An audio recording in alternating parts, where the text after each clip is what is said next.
25 février 2022 s'est tenue dans la ferme du docteur Mamadou Goïta à Balandougou une formation des cadres des organisations paysannes de la Guinée-Conakry en agroécologie, notamment sur la technique de fabrication de l'engrais organique appelé Bokassi et les biopesticides Apici, bouillon de cendre et d'autres. Cette formation a été animée par Madame Touré Sahamatou Touré, relève formatrice en agroécologie, et M. Amirou Traoré, animateur de coopérative. L'objectif de ces 3 jours de formation était que, comme on est en transition de l'agroécologie paysanne, nos amis guinéens étaient venus ici pour s'inspirer des expériences que les Maliens sont en train de faire dans le cadre de la transition agroécologie paysanne.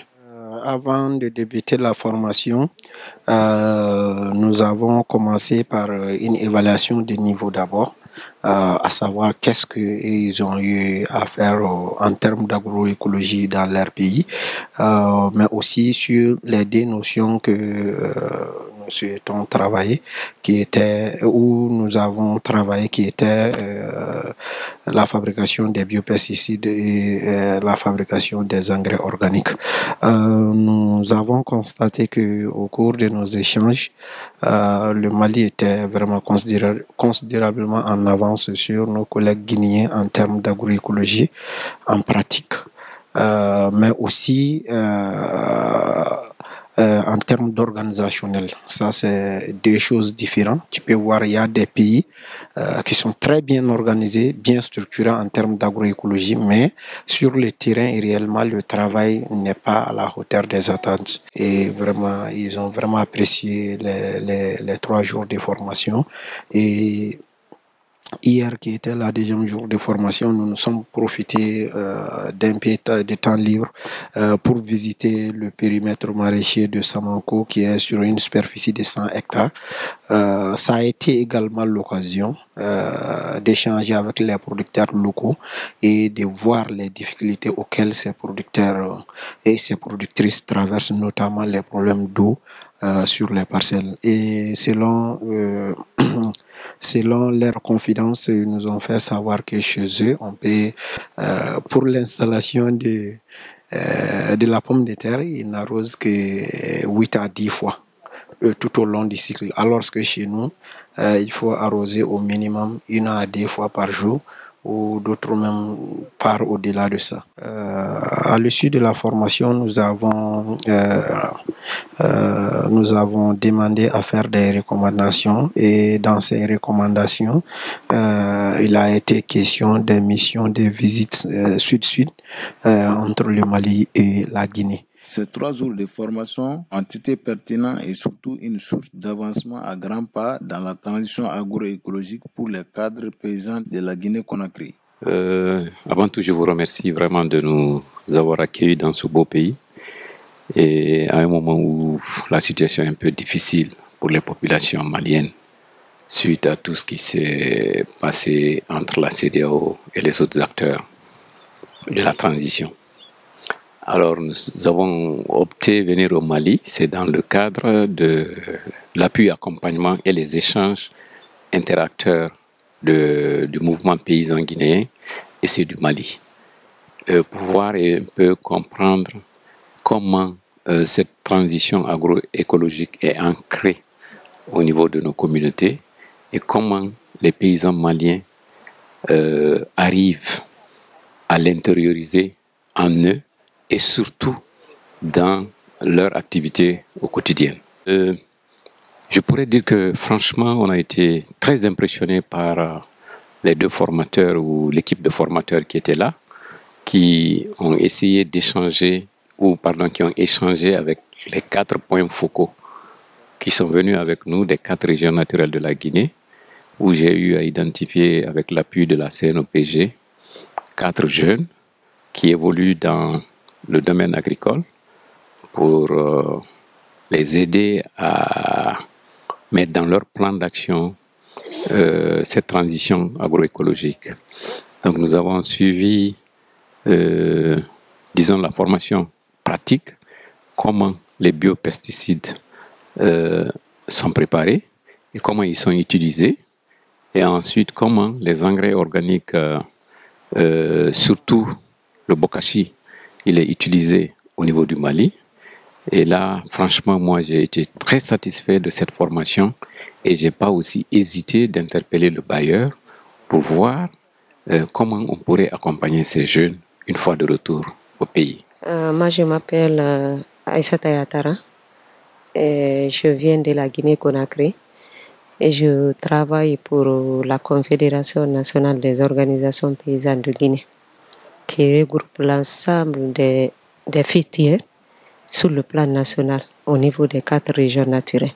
Et vous n'êtes pas sans savoir actuellement que les agriculteurs sont confrontés à beaucoup de choses, et alors que l'une des choses qu'on pouvait faire, c'était vraiment de résoudre certaines de ces contraintes à travers des alternatives que nous disposons au niveau de nos différents pays. Donc, pour mieux vraiment valoriser ces différentes alternatives, je vais parler en fait des alternatives locales. On s'est dit en fait qu'il fallait venir échanger pour avoir vraiment ces différentes alternatives et pouvoir vraiment accompagner nous aussi nos démembrements sur ces alternatives en question. Voilà, que nous trouvons très très pertinente, très très bonne, non seulement pour améliorer et fertiliser nos différents sols, mais aussi pour essayer de produire des produits sains qu'on doit mettre vraiment à la disposition de nos différentes populations. Et au cours des 3 jours de formation que nous avons suivis, on a appris beaucoup de choses, beaucoup de pratiques, notamment la technique de fabrication de bokashi, et puis tout ce qui est lié aux techniques de fabrication des biopesticides. Moi, c'est Ibrahima Khalil Kondé, le représentant de la Haute-Guinée, venant de la Guinée, producteur, aussi entrepreneur et co-gérant de l'entreprise Vision Food Africa, résident dans la ville de Kankan. Il y a actuellement 4 personnes qui ont eu la chance de venir découvrir ces nouvelles expériences-là, qui n'est pas du tout à conserver. Je voudrais que le Bayern fasse aussi leur mieux pour que nous, en tant que jeunes qui ont bénéficié de cette première formation, puissent les partager avec ceux qui n'ont pas eu la chance de venir ici. Parce que vraiment, c'est mine d'or, s'il faut dire. C'est mine d'or. Il faut que nos mamans qui ont des difficultés d'acheter les produits chimiques, parce que vu l'os des prix là, les prix ont augmenté tellement. De l'année passée jusqu'à cette année, il y a ces 6 000 francs dans des régions différentes qui ont augmenté sur les produits chimiques. Bon, nous avons fait aussi la remarque avec la maladie pandémie Covid-19 là. Nous avons vu que les frontières ont été fermées. Avec la fermeture des frontières là, les produits, le pays ne bénéficiait pas assez de produits. Et cela aussi a joué sur la production de nos mamans et surtout de nous-mêmes. Mais si réellement on avait ces formules-là, la formation des bokashi, des matières organiques chez nous, on avait aussi la possibilité de produire des pesticides, fongicides, insecticides chez nous. Là, on pouvait se débarrasser. On n'allait pas sentir certaines difficultés et la production allait continuer. Vraiment, je demande aux bailleurs de venir en aide pour la propagation, pour la vulgarisation de cette technique. Dieu merci, grâce à ce déplacement que j'ai effectué vers le Mali, alhamdoulilah, j'ai pu j'ai pu découvrir des expériences qui vont me pousser, même pas de laisser aujourd'hui les produits chimiques, mais de me débarrasser au fur et à mesure des produits chimiques, vu les conséquences négatives que les produits chimiques ont sur nous, sur l'environnement, sur les animaux domestiques et aussi sur les animaux sauvages. Vraiment, avec l'agriculture agroécologique, je suis vraiment rassuré maintenant que même avec notre moyen de bord, on peut produire et conserver nos productions, parce que parfois, quand on produit, on a des difficultés de les évacuer sur le marché. Et en risque, si c'est avec les produits chimiques, ça ne peut pas tellement durer avec nous, ça risque de pourrir. Mais si tout à fait, la production est naturelle. Là, peu importe la durée, on peut vraiment se concentrer sur notre activité parce que ça ne risque pas de pourrir. Oh, moi, je m'appelle Aminata Sada Diallo. Je suis productrice agricole en Moyenne-Guinée. Et là, c'est des produits que j'ai vus qui m'entourent chez moi, mais comme je ne connaissais pas l'utilisation, donc ce n'était pas facile pour moi. Et aujourd'hui, je suis outillée. Je peux aller chez moi, dans ma localité, appliquer et faire appliquer à mes producteurs. Ce que nous attendons au Bayer, c'est de nous appuyer encore de plus. On a fait ici 3 jours, mais c'est une formation qui devait se faire à 1 semaine, à 10 jours. Donc, de temps en temps, si on a des formations pareilles, là, ça va nous outiller encore mieux. Bon, moi, c'est Koivogi Moïse. Je suis agent technique agricole. Je suis le producteur du groupement Guilibay, qui est dans une union de la Guinée forestière. J'ai eu de nouveau, parce que je viens d'un pays, qui est la Guinée, qui a tout, qui a le climat qui est favorable par rapport à ce que j'ai vu en Guinée, et aussi qui a la pluie durant 9 mois sur 3. Donc, à mon arrivée ici, d'abord j'ai vu que le climat d'ici est défavorable. Mais malgré tout, vraiment, ils font du bon travail. Donc, ça m'a beaucoup impressionné. On a des difficultés. Parce que ces engrais chimiques-là, de nos jours, ils nous créent beaucoup de problèmes. Non seulement ils dommagent nos plants, et on a plein de complications au niveau de nos productions. Et même les produits en conservation, on voit qu'on a du mal à conserver. Non seulement, et ça nous produit aussi d'énormes maladies. Donc, en agroécologie, j'ai vu que vraiment, non seulement ça entretient la santé, et le goût naturel est là. Les bailleurs, je voudrais vraiment qu'ils nous accompagnent. Parce que la chance qu'ils nous est donnée, on est obligé à partager à nos amis. Et une fois aussi qu'on trouve à partager avec nos amis, nous voudrons vraiment, puisque c'est un échelon très long, au fur et à mesure, on a des besoins non seulement en matériel et matériaux, qui puissent nous assister à avoir ces éléments-là, afin de favoriser notre développement agricole. Moi, c'est Kamara Sinigeya. Je suis le président de l'Union des groupements maraîchers de Habitat Ouest dans la préfecture de Dubreka, même étant membre de la CNOPZ de Guinée. Donc, le but de notre objectif au Mali ici, c'est juste vu un fait et qu'il y a beaucoup d'utilisateurs d'engrais chez nous et que les gens, nous-mêmes, on ne sait pas les doses, les degrés de danger de l'engrais, mais vu l'impact sur le domaine cultivable, donc on a eu à avoir un partenariat avec une ONG qui nous a mis en relation avec celle de Mali pour venir s'enquérir des informations sur l'agroécologie. Et vraiment, vu les 4 jours de travail, c'est extrêmement important, très important. Et on se sent maintenant très à l'aise. Et vu tout ce qu'on a vu, les matériels, les ingrédients, tout qu'on a utilisés, on voit que tout était à côté de nous.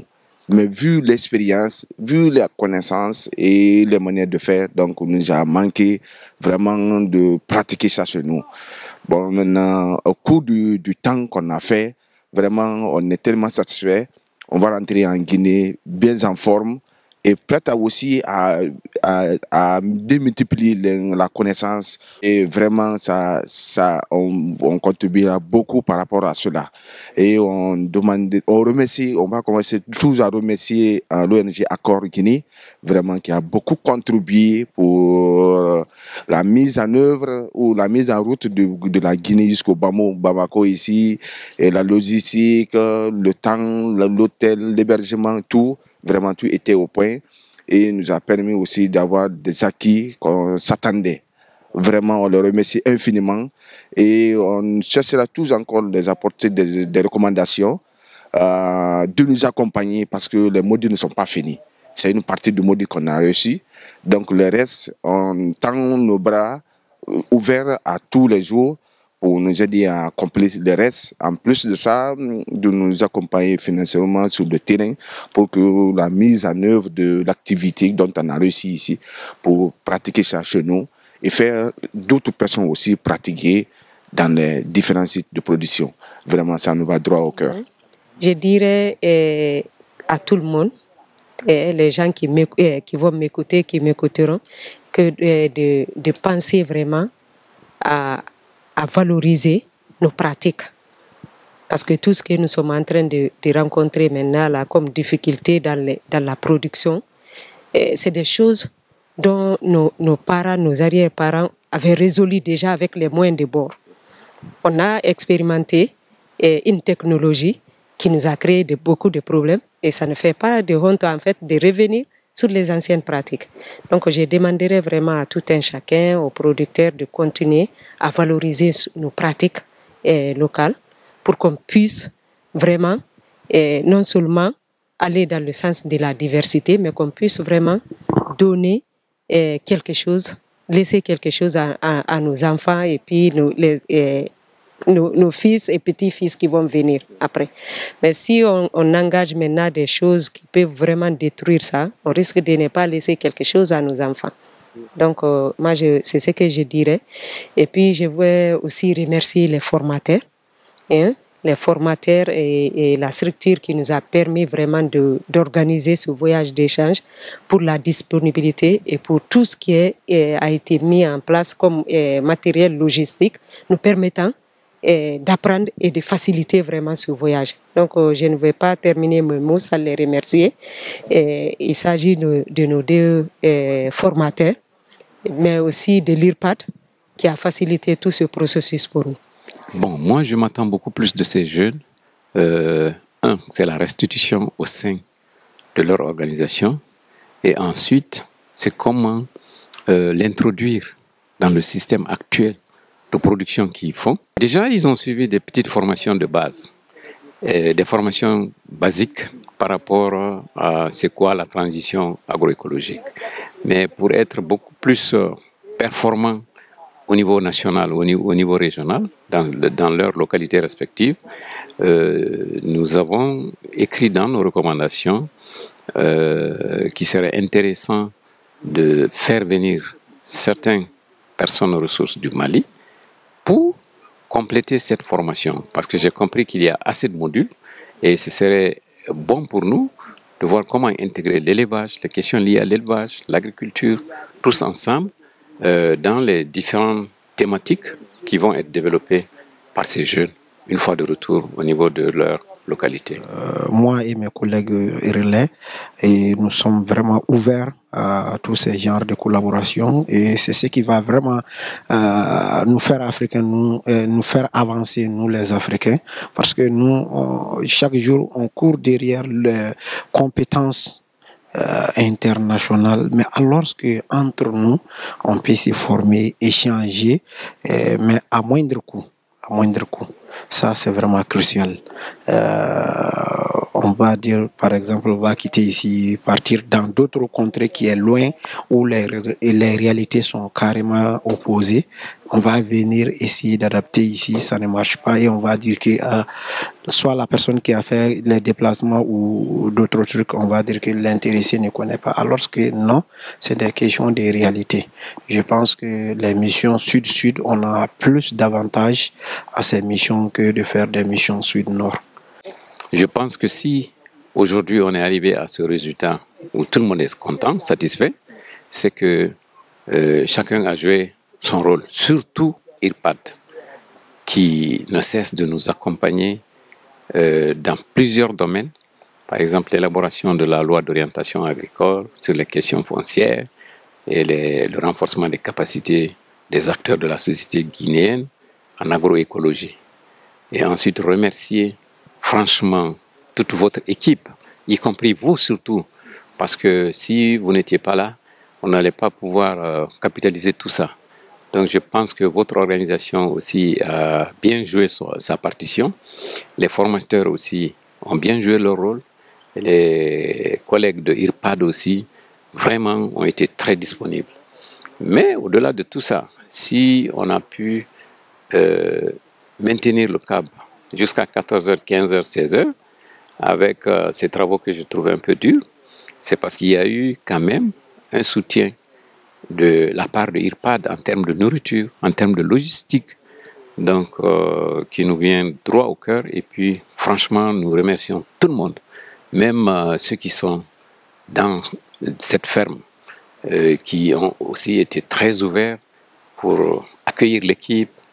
Donc, j'espère que vous ne serez pas surpris quand vous viendrez en Guinée aussi.